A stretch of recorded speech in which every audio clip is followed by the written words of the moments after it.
इस वीडियो में हम लोग पढ़ेंगे श्वसन अनुपात या श्वसन गुणांक, रेस्पिरेटरी रेशियो और रेस्पिरेटरी क्वांटिटी क्या होती है या कोटिएंट क्या होता है।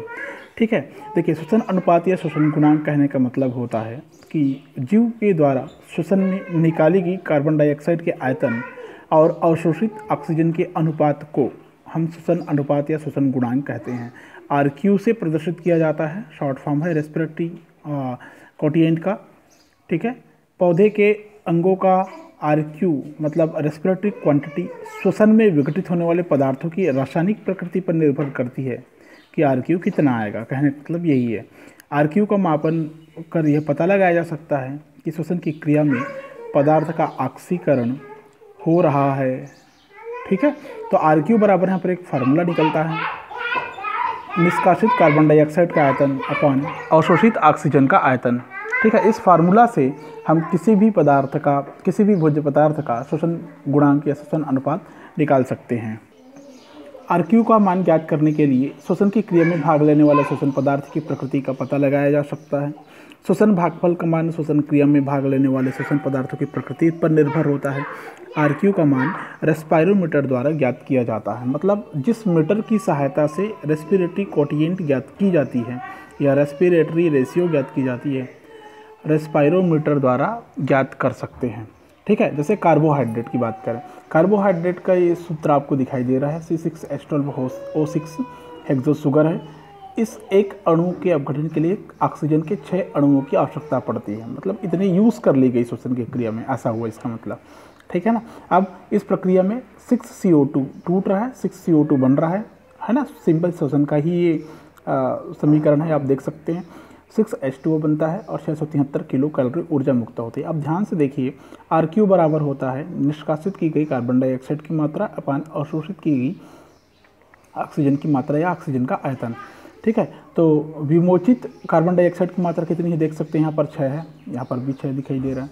ऑक्सीजन की मात्रा कितनी है, 6 है, तो ये हो जाएगा 6/6 = 1 हो जाएगा। अर्थात कार्बोहाइड्रेट का श्वसन गुणांक हमेशा 1 होता है। ठीक है, कैसा होता है, 1 होता है। अब देखिए दूसरे पदार्थ की बात करें, वसा और प्रोटीन का।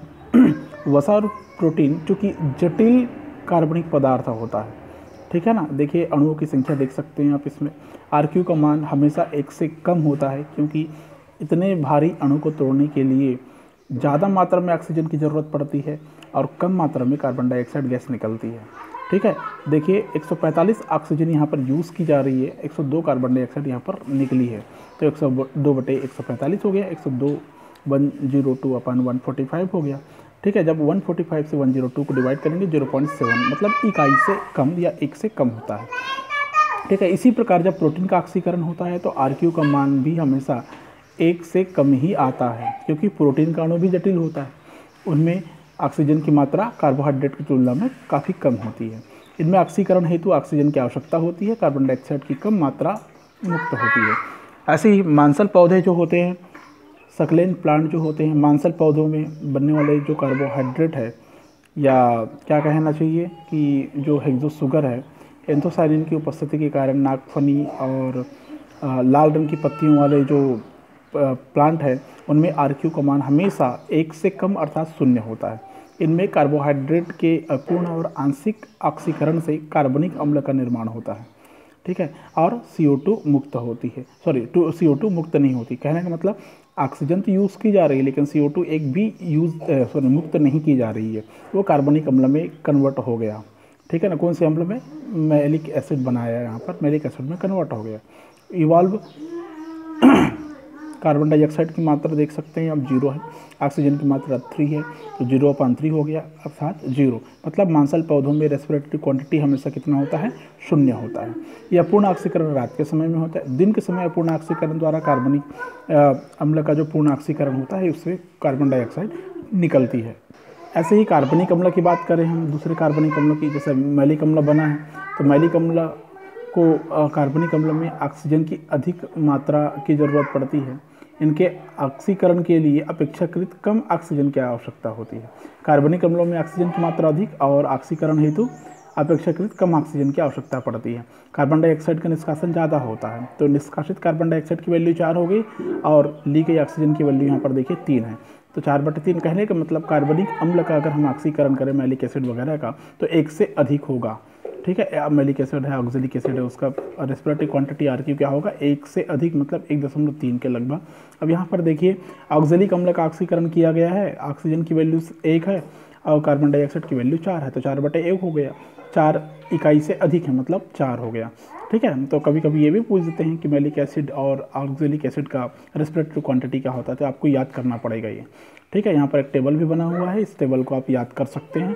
ठीक है, विविध पदार्थों का यहाँ पर रेस्पिरेटरी कोटिएंट लिखा हुआ है। अनाक्सीय शोषण की स्थिति में क्या होता है, जब कार्बोहाइड्रेट का एंजाइम्स की सहायता से उसका गठन होता है जिसमें अल्कोहल बनता है। यहाँ पर देखिए एक भी ऑक्सीजन यूज़ नहीं की जा रही है। ठीक है, लेकिन कार्बन डाइऑक्साइड खुद थोड़ी मात्रा में बन रही है, तो यहाँ पर क्या हो जाएगा, 2/0 हो गया। ठीक है, 2/0, तो ये क्या आएगा, 2 आएगा या अनंत आएगा, मतलब 1 से ज़्यादा ही होगा। इसका मान कितना होगा, 1 से ज़्यादा होगा। ठीक है, तो RQ को मान ज्ञात करने के लिए गहनांक का रेस्पायरोमीटर का प्रयोग किया जाता है। जब वसायुक्त बीज परिपक्व हो जाते हैं तो कार्बोहाइड्रेट वसा में परिवर्तित हो जाती है, तब भी अंदर ही अंदर ऑक्सीजन मुक्त होती है और कार्बन डाइऑक्साइड के बिना मुक्त किए ऑक्सीजन उपयोग में लाई जाती है, इसलिए इस समय RQ का मान 1 से अधिक होता है। ठीक है, तो ये हो गया आपका रेस्पिरेटरी कोटिएंट या श्वसन अनुपात या श्वसन गुणांक।